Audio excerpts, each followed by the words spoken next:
If someone had asked me a few years ago who I trusted most in the world, I wouldn't have hesitated to say my brother. We grew up together, shared everything, from inside jokes to our deepest secrets, and he was always the person I turned to when life got hard. He wasn't just my sibling. He was my best friend, my confidant, the one constant in an ever-changing world. We had this bond that felt unshakable, like no matter what happened, we'd always have each other's backs. Or at least that's what I believed. I remember the little moments that defined our relationship. Like how, as kids, we'd pool our allowances to buy candy at the corner store, or how he'd stay up late helping me study for exams. Even as adults, we kept that closeness. We'd meet for coffee every Sunday, laugh about old times, and share updates about our lives. I trusted him implicitly, so much so that when I started earning more money, I let him manage part of my finances. Felt natural. He was good with numbers, had a knack for budgeting, and seemed genuinely interested in helping me secure my future. At the time, my financial life felt stable, even promising.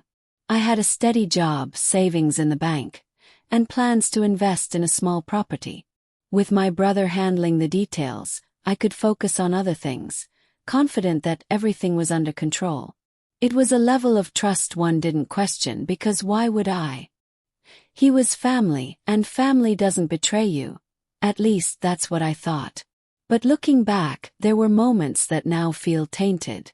Times when he'd casually ask about my spending habits or suggest cutting back on expenses. I'd laugh it off, thinking he was just being protective, maybe even overly cautious. I never imagined those conversations could have been cover-ups for something more sinister. And honestly, why would I? We were supposed to be a team, and betrayal wasn't part of the equation. Everything seemed perfect, or as perfect as life could get. I felt secure, supported, and hopeful for the future. But as I'd soon learn, things weren't as they seemed. Beneath the surface of our close bond lay secrets that would shatter everything I believed about trust, family, and loyalty. At first, everything seemed normal. At least, as normal as life can feel when you're juggling work, responsibilities, and the occasional chaos that comes with family. My brother was still the person I confided in, the one who'd drop by unannounced with takeout or crack a joke just when I needed a laugh. He had this uncanny ability to lighten the mood, to make even the worst days feel manageable. But then small things started to feel off. Nothing major, nothing that screamed red flag, but enough to give me pause. Began with my bank statements. I'd always been a bit laissez-faire about checking them. I trusted my brother to keep things in order. He was the numbers guy after all. But one day, out of pure curiosity, I decided to take a closer look. That's when I noticed a transaction I didn't recognize. It wasn't huge, just a few $100s here and there, but it wasn't something I remembered approving either. First, I shrugged it off. Maybe it was an old bill I'd forgotten about, or a payment for something I'd overlooked. After all, life gets busy and mistakes happen, right? But then it happened again. And again. Small amounts missing, just enough to slip under the radar, but enough to make me question what was going on. It wasn't just the money, it was the pattern. The transactions were spread out, always under amounts that would raise immediate suspicion. I told myself not to overreact. Maybe it was a clerical error or some recurring charge I'd forgotten to cancel. I mean, who jumps to the conclusion that their brother, their own brother, could be stealing from them? The thought was almost laughable, even absurd. Still, the nagging feeling wouldn't go away. I started paying closer attention, not just to my finances, but to my brother's behavior. I began noticing little things. How he'd change the subject when money came up, or how he seemed overly eager to reassure me that everything was fine whenever I casually mentioned my savings. Once, I even joked about how I'd never have to worry about money with him around, and his laugh felt strained. At the time, I brushed it off, chalking it up to stress or a bad day. But now, those moments play back in my mind with a different weight. Then there were his purchases. First, they seemed harmless. A new pair of shoes, a fancy dinner at a restaurant he'd raved about. But as time went on, the items became more extravagant. A designer watch, a weekend getaway. A photo of him at a luxury resort posted on social media with a caption, "Living my best life." I wanted to believe he was just treating himself after a promotion or a lucky break. But deep down it didn't add up. Not with what I knew about his income, his job, and his habits. The inconsistencies started to feel like pieces of a puzzle I couldn't quite fit together. The real kicker came when I tried to make a sizable purchase. A down payment on a small property I'd been eyeing for months.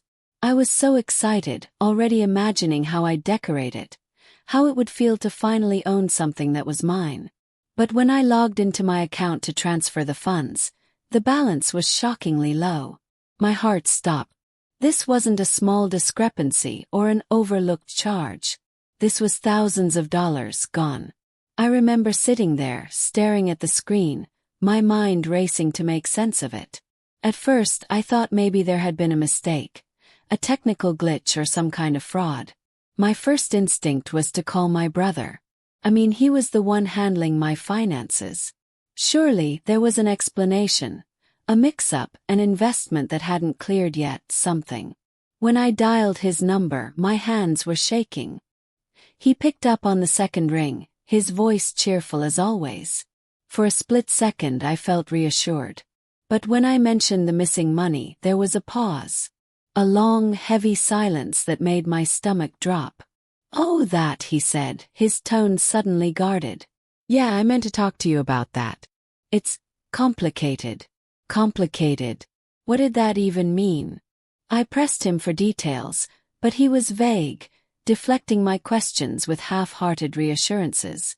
"Don't worry about it," he said. "I'll handle it." But how could I not worry? This was my money, my future, and it was slipping through my fingers without any clear explanation. After that call, everything changed. I couldn't shake the feeling that something was deeply wrong. I began noticing patterns I'd ignored before. The way he'd avoid eye contact when we talked about finances, or how he suddenly seemed to have nicer things than he used to. A new watch here, a fancy dinner there. Little luxuries that didn't quite add up with his income. But even then, I hesitated to believe the worst. He was my brother after all. Maybe he was just lucky. Or maybe I was looking for something that wasn't there. The doubt consumed me. Every interaction with him felt charged. Every conversation an exercise in self-restraint.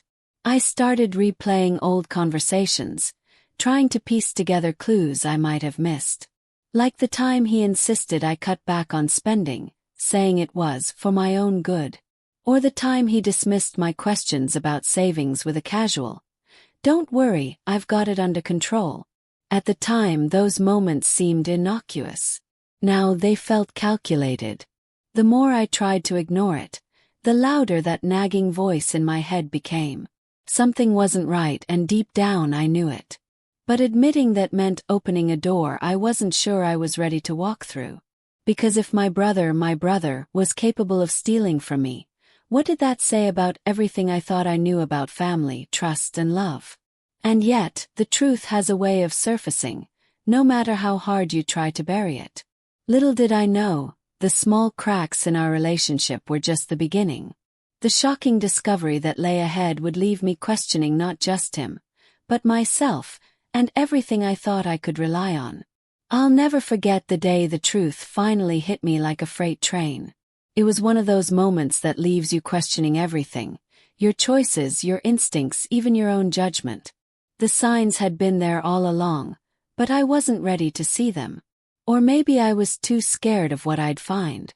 Either way, the discovery felt like a slap in the face, cold and undeniable. It started with that sinking feeling I'd been carrying for weeks. The missing money, the excuses, the inconsistencies. They were all adding up to something I couldn't ignore. Every time I glanced at my bank app, a little voice in the back of my head would whisper that something wasn't right. I brushed it off for as long as I could, convincing myself that I was overthinking. But deep down I knew. Late one night, when sleep wouldn't come, I sat down with my laptop and started combing through my financial records. Bank statements, transaction histories, every little detail I could find. I was determined to figure out where my money had gone, even if it meant staying up until dawn. As I scrolled through the records, my heart sank deeper with every transaction I couldn't explain. Payments to accounts I didn't recognize, withdrawals I hadn't authorized, even a few recurring charges to places I'd never shopped at. My first thought was fraud. Someone had hacked my account, right? But the more I looked, the clearer it became. This wasn't the work of a stranger. These transactions had patterns, names, and timing that were eerily familiar. And the worst part, the trail led straight to my brother. First, I refused to believe it. How could I? This was the same person I'd trusted with everything. The one who knew my hopes, my dreams, my plans for the future. The idea that he could betray me like this felt impossible. But as I pieced together the evidence, there was no denying it. Transfers to his personal account, charges at restaurants and stores I'd never set foot in, even a payment for a vacation I wasn't invited to. It was all there, staring me in the face, daring me to confront the truth. I felt a wave of emotions crash over me. Anger, disbelief, sadness. How could he do this? How long had this been going on? Did he ever feel guilty? Or was he so wrapped up in his own selfishness that he didn't care? My mind was racing, my chest tightening with every thought. But more than anything, I felt this overwhelming sense of betrayal. This wasn't just about money. It was about trust. The trust I'd built with him over a lifetime, now shattered in an instant. Still, I needed more proof. Maybe there was an explanation I hadn't considered. Some piece of the puzzle I was missing. So I started digging deeper. I checked his social media, his recent purchases, even photos he'd shared with friends.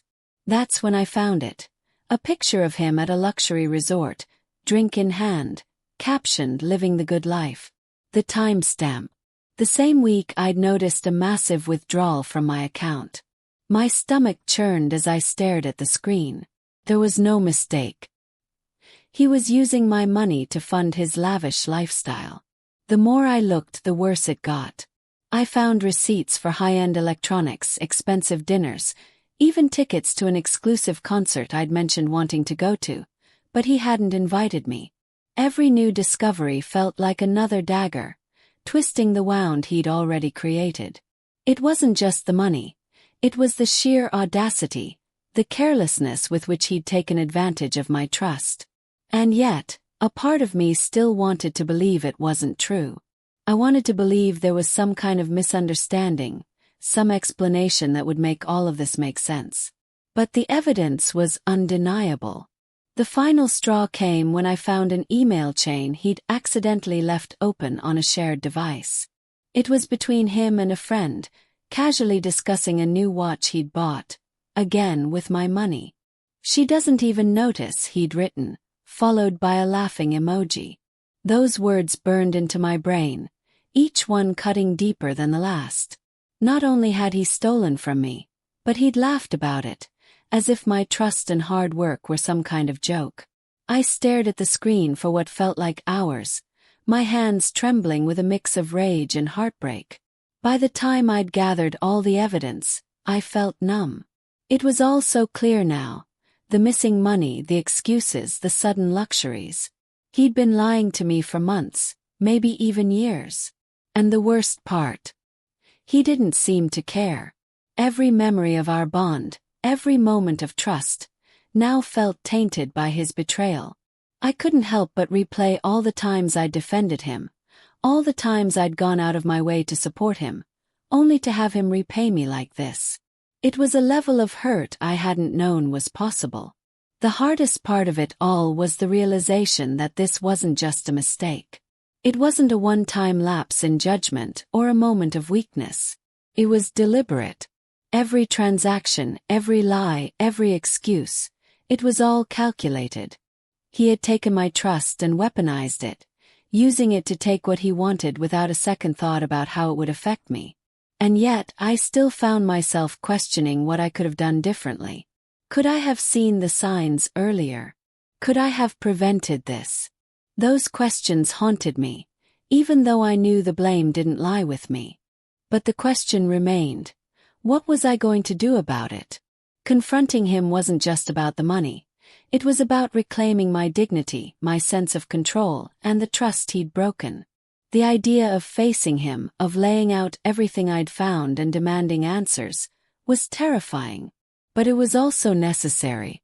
I couldn't let this betrayal define me. I couldn't let him continue to take from me. Not my money, not my peace, not my sense of self. Little did I know, the confrontation that lay ahead would be more explosive than anything I could have imagined.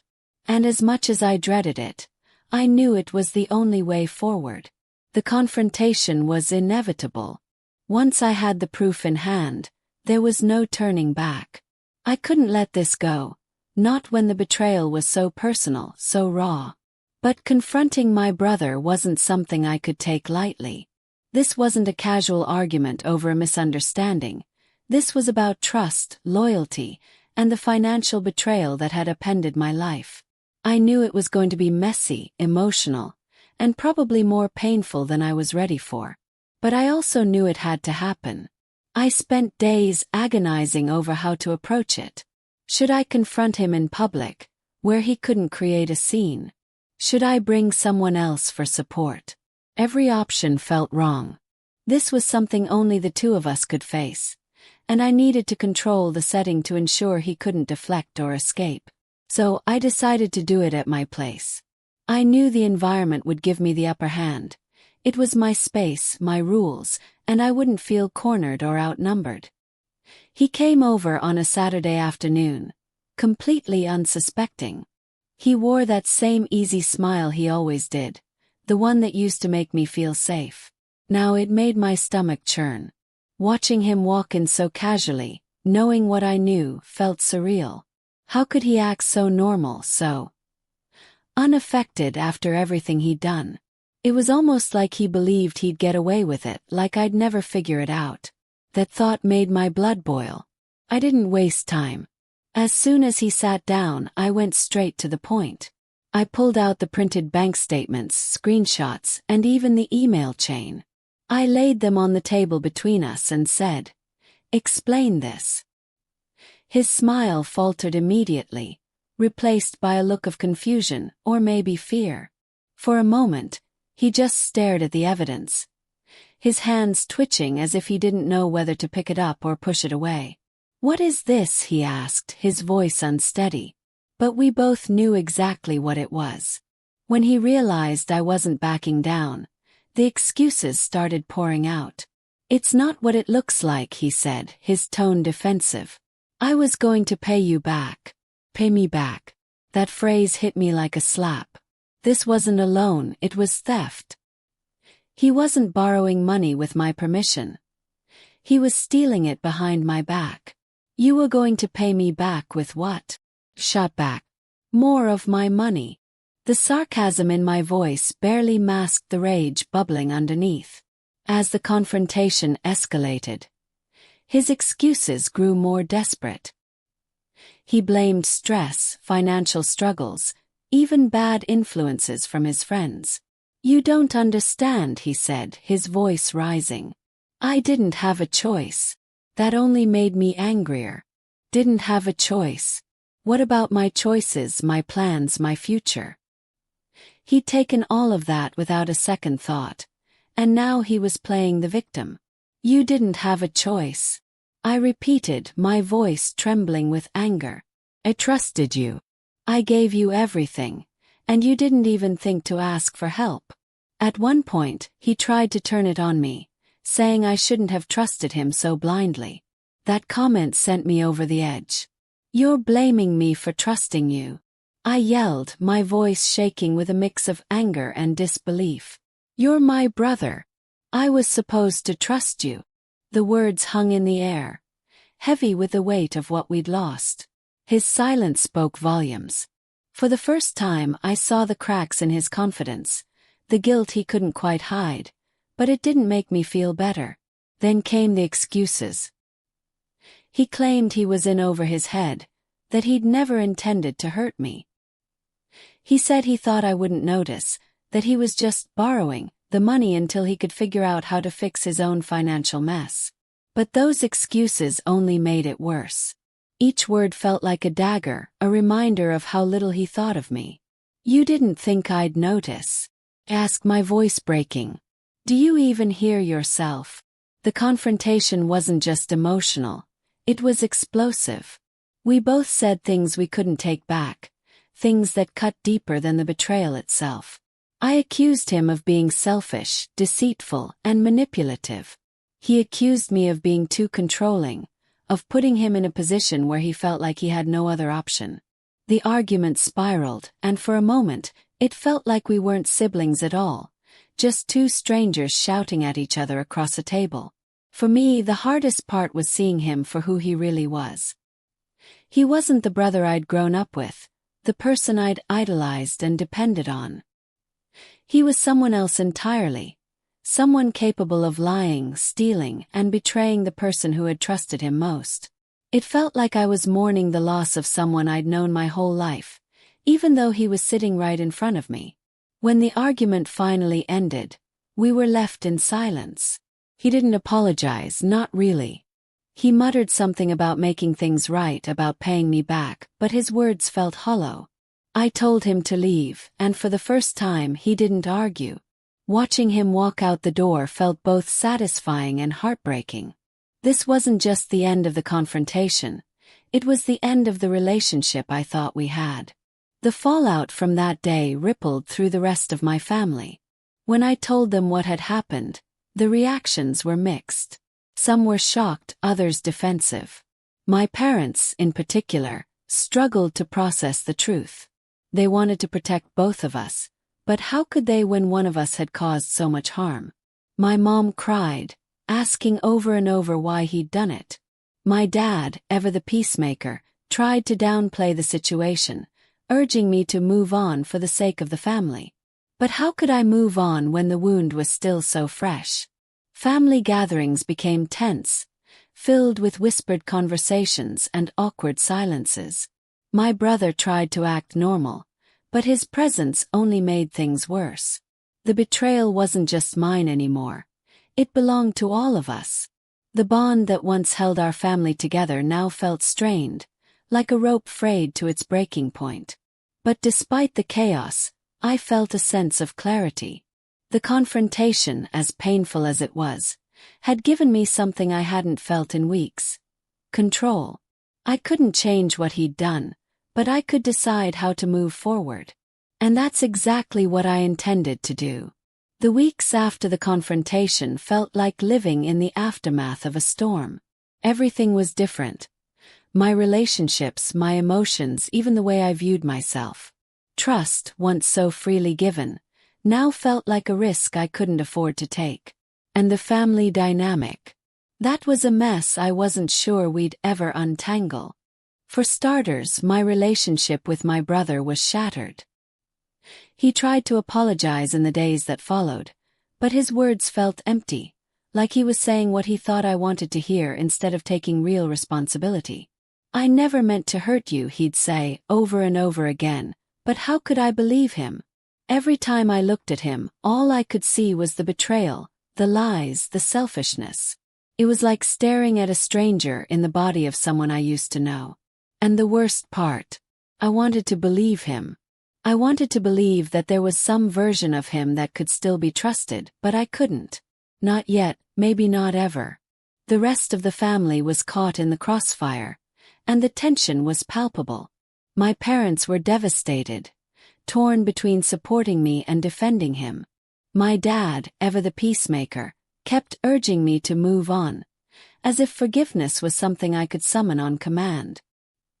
"He's your brother," he'd say, like that erased the gravity of what he'd done.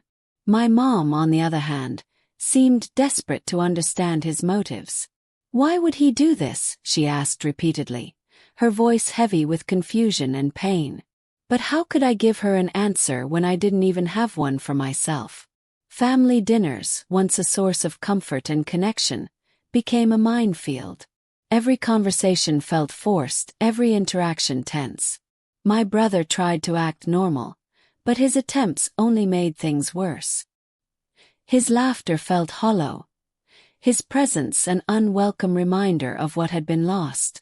I avoided eye contact, kept my responses short, and excused myself from the table as quickly as possible. The betrayal wasn't just mine anymore. It belonged to all of us. It had seeped into the fabric of our family, creating divides that felt impossible to bridge. Then there were the financial consequences, which loomed over everything like a dark cloud. The money he'd taken wasn't just numbers on a screen. It was my security, my future, my hard-earned dreams. Losing it meant more than tightening my budget. It meant rethinking everything I'd planned. The house I wanted to buy, off the table. The investments I'd hoped to make. Even my emergency fund, the safety net I'd worked so hard to build, was wiped out. Every time I thought about what he'd taken, I felt a fresh wave of anger and sadness. How could he do this? How could he take so much without a second thought about what it would cost me? But perhaps the hardest part was the isolation. The betrayal didn't just break my trust in my brother. It made me question everyone around me. Who could I rely on? Who could I open up to without fearing they'd take advantage of me? Those questions lingered in my mind, turning even the simplest interactions into emotional minefields. I found myself second-guessing everything. The motives of friends, the intentions of coworkers, even the sincerity of kind gestures from strangers. It was exhausting, living with that constant sense of suspicion, but I didn't know how to turn it off. The isolation extended beyond my relationships with others. It seeped into my relationship with myself. I couldn't help but replay the events leading up to the betrayal, wondering if I'd missed obvious signs or ignored my instincts. How could I let this happen? I'd ask myself over and over again. The guilt was overwhelming, even though I knew, logically, that his actions weren't my fault. Still, the doubt lingered, making me question my judgment and my ability to protect myself. And yet, amidst the heartbreak, there was a glimmer of hope. The fallout, as painful as it was, forced me to confront truths I'd been avoiding, not just about my brother but about myself. I realized that trust, once broken, could be rebuilt, not necessarily with him but within myself. It wasn't an easy process, and it didn't happen overnight. But as I began to pick up the pieces, I discovered a strength I didn't know I had. That strength came from small victories. Moments when I chose to move forward instead of staying stuck in the pain. It came from setting boundaries with my brother, from refusing to let him continue to dictate the terms of our relationship. It came from recognizing that his betrayal didn't define me, that I was more than the sum of what had been taken from me. And slowly, it came from rebuilding my sense of trust. Not blind trust, but a more cautious, measured version that allowed me to protect myself while still letting others in. The fallout was far from over, but I began to see it for what it was. A turning point. It forced me to reevaluate my priorities, my relationships, and my understanding of trust. It showed me that even in the darkest moments, there's a way to find light, not by ignoring the pain, but by facing it head-on and choosing to grow from it. And while the road ahead was still uncertain, I knew one thing for sure. I was stronger than I'd ever realized. The financial aftermath of my brother's betrayal was like standing in the middle of a collapsed building, staring at the rubble and wondering where to even begin. It wasn't just about the money he'd stolen. It was about what that money represented. It was my stability, my future, my hard work turned into a gaping hole in my life. And now I was left to figure out how to rebuild. The first thing I had to do was face the numbers. I sat down with a financial advisor, someone I trusted implicitly, and laid everything out. Going through my accounts, listing every missing dollar, every unauthorized charge. It was like ripping off a bandage over a wound that hadn't even begun to heal. We calculated the total amount my brother had taken, and seeing that number on paper felt like a punch to the gut. It wasn't just a lot. It was devastating. Money I'd saved for a down payment on a house, money I'd earmarked for emergencies, even money I'd planned to invest in my future. It was all gone. But numbers don't lie, and neither did the stark reality in front of me. I had to start over. My first step was closing every joint account and setting up entirely new ones. I also froze my credit to prevent any further unauthorized activity. If there's one thing betrayal teaches you, it's that being overly cautious isn't a flaw, it's a necessity. Every move I made felt like building a fortress around my finances, and while it was exhausting, it was also empowering. I wasn't just cleaning up his mess, I was reclaiming control. The next challenge was rethinking my financial goals. Losing such a large chunk of savings meant I had to put a lot of my dreams on hold. That house I'd wanted. It wasn't happening anytime soon. But instead of letting that discourage me, I focused on smaller, more immediate goals. I started building an emergency fund again, even if it was just a few dollars at a time. I cut unnecessary expenses, picked up extra freelance work, and got creative with budgeting. Slowly but surely, I began to see progress. It wasn't glamorous, but it was mine. Emotionally, though, the financial recovery wasn't as straightforward. Every time I opened my banking app or saw a transaction go through, I felt a pang of anxiety. Would this be another surprise? Another hidden betrayal waiting to surface? Trusting myself to handle my finances again was a journey in itself. But with every step forward, I felt a little more confident. I even started using a money tracking app to stay on top of everything.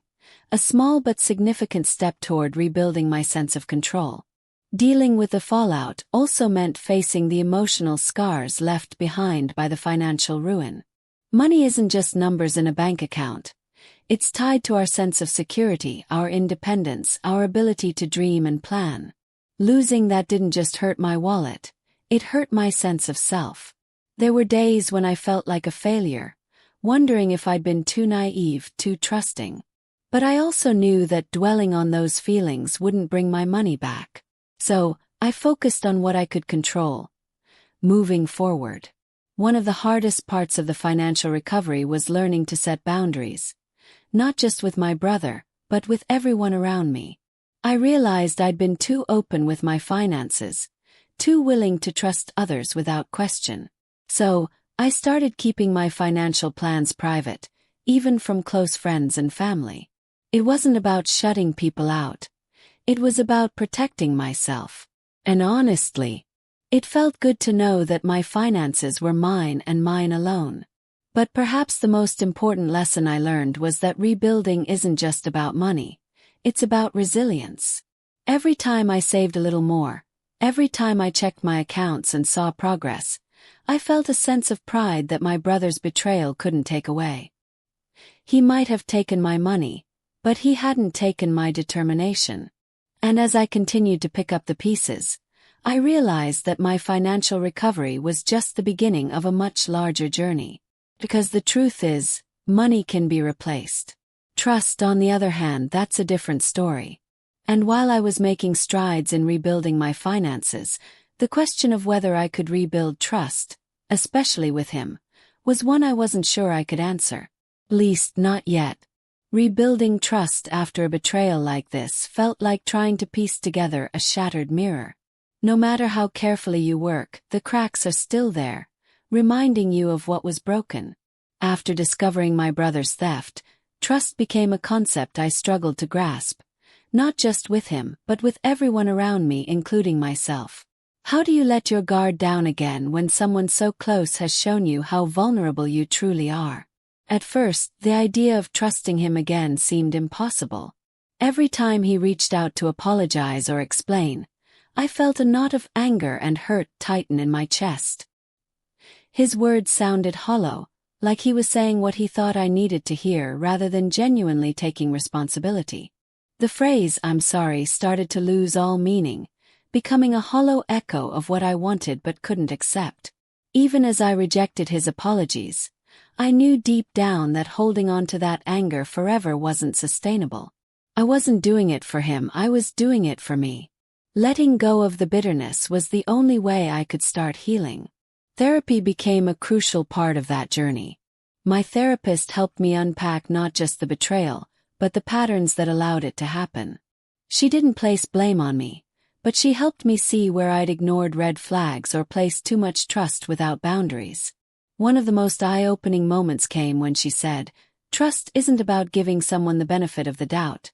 It's about setting clear expectations and watching how they meet them." That shifted my perspective entirely. Trust wasn't about blind faith. It was about accountability. It was a revelation that not only applied to my relationship with my brother but extended to everyone in my life. Still, learning to trust again didn't mean reconciling with my brother overnight. In fact, I had to set strict boundaries with him, both emotionally and financially. We agreed to limit our conversations to neutral topics, avoiding anything related to money or the past. It wasn't an easy boundary to enforce, especially with family gatherings forcing us into the same room, but it gave me the space I needed to heal without his influence clouding my judgment. It also sent a clear message. Rebuilding trust was going to take more than words. It was going to require time, effort, and proof. Rebuilding trust with others was just as challenging. After my brother's betrayal, I found myself second-guessing everyone's motives. If a friend borrowed money or a coworker asked for help, my mind would immediately jump to the worst-case scenario. Even the smallest interactions, like a casual favor, felt like a test. I hated feeling that way. Paranoid, guarded, like I couldn't open up to anyone. But over time I started to realize that trust wasn't about avoiding vulnerability. It was about learning to protect myself without shutting people out completely. I didn't want to live a life dictated by fear, but learning to let people in again was a slow, deliberate process. One strategy that helped was starting small. I began by placing trust in people for things that didn't carry high stakes, like asking a friend to hold on to something important or sharing a personal story. Each time they honored that trust, it felt like a step forward, a reminder that not everyone was out to hurt me. Slowly but surely, I began to feel more comfortable letting people in again, though always with a healthy sense of caution. Those small victories built a foundation for bigger leaps, like asking for support or delegating tasks that required accountability. Perhaps the hardest part of rebuilding trust was learning to trust myself. After the betrayal, I felt like I couldn't rely on my own judgment. How had I not seen this coming? How could I have been so blind to the warning signs? I replayed every interaction, every moment of doubt I dismissed, questioning my ability to read people and protect myself. But as I reflected on everything, I realized that blaming myself wasn't fair or productive. My brother's actions weren't a reflection of my shortcomings. They were a reflection of his choices. Once I let go of that self-blame, I began to feel a sense of empowerment. I might have been hurt, but I wasn't broken. I could still trust my instincts. I just needed to learn to refine them. Over time, I also learned the importance of setting boundaries, not just with my brother but with everyone in my life. Boundaries weren't about shutting people out. They were about creating a framework for healthy relationships. With my brother, that meant clear rules about money and accountability. With others, it meant being honest about what I needed to feel safe and respected. And most importantly, it meant learning to say no without guilt. For someone who had always been a people pleaser, saying no felt like reclaiming a part of myself I hadn't realized I'd lost. There were moments when progress felt slow, almost imperceptible. Days when the cracks in that mirror felt more visible than others, when memories of the betrayal resurfaced and made me question everything all over again. A family gathering here, a social interaction there, and I'd feel the familiar pang of mistrust creeping back in. But those days didn't hold the same power they once did. They were reminders of where I'd been, not where I was headed. Because trust, I've learned, isn't about erasing the past. It's about choosing to move forward despite it. Rebuilding trust was, and still is, a journey. It's not a straight line or a checklist you can complete. It's a process of growth, reflection, and patience. I've learned to celebrate the small victories, to recognize the effort it takes to rebuild something that once came so easily. And as I continued down that path, I began to see that trust, like resilience, isn't something you're born with. Something you build piece by piece, through the choices you make and the boundaries you set. For the first time in a long time, I felt ready to keep building. Not just for the sake of my relationships with others, but for the sake of my relationship with myself. And in that, I found a sense of hope that no betrayal could take away. If there's one thing betrayal teaches you, it's that you're stronger than you think.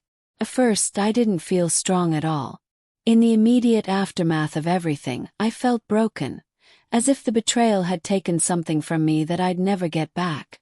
It wasn't just the loss of trust, it was the loss of the belief that I could truly rely on someone I loved. But as time passed, I realized that the pain, as much as it hurt, wasn't the end of my story. It was the beginning of something new. Something I didn't even know I was capable of. Resilience. Looking back, the betrayal forced me to confront truths about myself and my relationships that I'd been avoiding for years. For so long, I'd operated under the assumption that trust was automatic, that family bonds were unbreakable simply because they were supposed to be. But life doesn't work that way. Trust isn't a given. It's something that's earned, something that needs boundaries to thrive. And while that realization was painful, it was also liberating. It gave me the power to take control of my life in a way I never had before. One of the most important lessons I learned was the value of self-reliance. Before the betrayal, I'd always leaned on my brother for support, trusting him to handle things I didn't want to deal with myself. I saw it as a sign of our bond, a reflection of the trust we shared. But losing that safety net, discovering it wasn't safe at all, forced me to step up and take responsibility for my own life. First, it felt daunting. Managing finances, creating budgets, planning for the future. These were things I'd avoided because I thought I didn't have to. But as I dug in, I discovered a sense of empowerment I didn't know I had. Taking control of my finances wasn't just about money. It was about reclaiming my independence and proving to myself that I was capable. The betrayal also taught me the importance of forgiveness. Not for my brother's sake, but for mine. For a long time, I held on to my anger like a shield, thinking it would protect me from being hurt again. I thought that by staying angry, I was maintaining control, but in reality, the anger was controlling me. It weighed me down, keeping me stuck in a cycle of resentment and pain. Forgiving him didn't mean excusing what he did or letting him back into my life without boundaries. It meant freeing myself from the hold his actions had over me. It meant choosing to focus on my healing instead of his mistakes, allowing myself to move forward without carrying the burden of his betrayal. I also learned that healing isn't a linear process. There were days when I felt strong, ready to move forward, and others when the memories came rushing back, threatening to pull me under. A text from my brother, a casual mention of his name at a family dinner, or even a random moment of reflection could bring it all back. But those setbacks didn't mean I was failing, they were just part of the journey. And with each step forward, I found it easier to let go of the pain and focus on the lessons it had taught me. One of the biggest lessons. The power of setting boundaries. Before the betrayal, I'd always struggled with saying no, with putting my needs above others. I thought that being available and accommodating was what made me a good sister, a good friend, a good person. But now, I understood that boundaries weren't just about protecting myself, they were about creating healthier, more balanced relationships. Whether it was with my brother, my family, or my friends, setting boundaries became a way to rebuild trust on my terms, not theirs. It was a way of ensuring that my needs were respected, that my voice was heard, and that my peace was prioritized. As I continued to reflect on the experience, I realized that the betrayal had also given me something unexpected. Empathy. I began to see that everyone has their own struggles, their own scars they're trying to heal. While my brother's actions were inexcusable, they came from a place of pain and insecurity that he hadn't dealt with. Recognizing that didn't make what he did okay, but it helped me understand that hurt people hurt others. That understanding didn't absolve him, but it gave me the strength to move forward without bitterness. I also learned the importance of letting go. Not just of anger but of expectations. I'd spent so much of my life expecting certain things from people. Loyalty, honesty, support. But expectations, I realized, can be dangerous. They set us up for disappointment when people don't meet them, especially when we don't communicate them clearly. Instead of expecting, I began to focus on appreciating what people could genuinely offer and setting clear boundaries for what I wouldn't tolerate. It was a shift in mindset that brought me a sense of peace I hadn't felt in years. The betrayal also gave me a deeper appreciation for resilience, the quiet, often unseen strength that keeps us going even when it feels like the world is falling apart. Resilience isn't flashy or dramatic. It's in the small, everyday choices we make. To get out of bed, to try again, to believe that better days are ahead. Each time I chose to take a step forward, no matter how small, I was building that resilience. It wasn't about erasing the pain or forgetting what had happened. It was about learning to carry it in a way that didn't weigh me down. In the end, the betrayal didn't break me. It shaped me. Taught me how to stand on my own, how to protect my peace, and how to find strength in the face of pain. It reminded me that even when trust is broken, it's possible to rebuild. Not just with others but within yourself. And that, more than anything, is what gave me hope for the future. Because in the process of rebuilding, I discovered something I hadn't expected. A deeper sense of self. I realized that my worth wasn't tied to how others treated me, but to how I treated myself. I learned that healing is an ongoing journey, one that requires patience, compassion, and a willingness to embrace the parts of yourself that feel broken. And most importantly, I learned that no matter how deep the hurt, there's always a way to find light on the other side. As I reflect on everything that's happened, one thing becomes clear. Pain, as unbearable as it feels in the moment, has the power to shape us in ways we never imagined. The betrayal I experienced wasn't just a chapter in my life. It was a turning point, a catalyst for growth and change that I never saw coming. And while I wouldn't wish that kind of heartbreak on anyone, I also wouldn't trade the lessons it taught me. They became the foundation of a stronger, wiser, and more self-assured version of myself. Betrayal, especially from someone you trust so deeply, leaves scars. But those scars are a testament to survival. They're proof that you faced something that could have broken you, and instead you chose to rise above it. Those scars tell a story, one of resilience, courage, and the determination to keep going when everything feels like it's falling apart. That's what I want to leave you with today. The knowledge that no matter how deep the hurt, no matter how shattered you feel, there's always a way to rebuild. Maybe not in the way you expected, but in a way that makes you stronger, wiser, and more resilient than before. This journey has taught me the value of self-trust, the importance of boundaries, and the power of forgiveness. Not for the person who hurt you, but for yourself. For so long I thought forgiveness was about excusing the other person, about letting them off the hook. But I've learned that forgiveness is really about freedom, your freedom. It's about taking back the power they stole from you and choosing to live your life on your own terms, unburdened by the weight of their actions. It's about acknowledging the pain, but refusing to let it define you. Healing isn't about erasing the past, but about finding a way to carry it without letting it control your future. It's about learning to live with the cracks, to see them not as weaknesses but as evidence of your strength. Like a vase repaired with gold, those cracks become part of your story, a reminder of how far you've come. And most importantly, it's taught me that even in the darkest moments, there's always a glimmer of hope if you're willing to look for it. That glimmer might start small, a kind word, a supportive friend, a quiet moment of peace, but it grows and it's enough to light the way forward. Looking back, I see how much I've grown because of this experience. It forced me to reevaluate not just my relationships, but my entire outlook on life. I no longer see pain as something to fear or avoid. It's something to embrace, to learn from, to transform into something meaningful. And that's the lesson I hope you take from my story. Pain is inevitable, but suffering is optional. You have the power to decide how you respond, how you rebuild, and how you move forward. One of the most surprising parts of this journey was discovering the strength in vulnerability. Sharing my story wasn't easy. It required opening up wounds I'd tried to ignore. But in doing so, I realized I wasn't alone.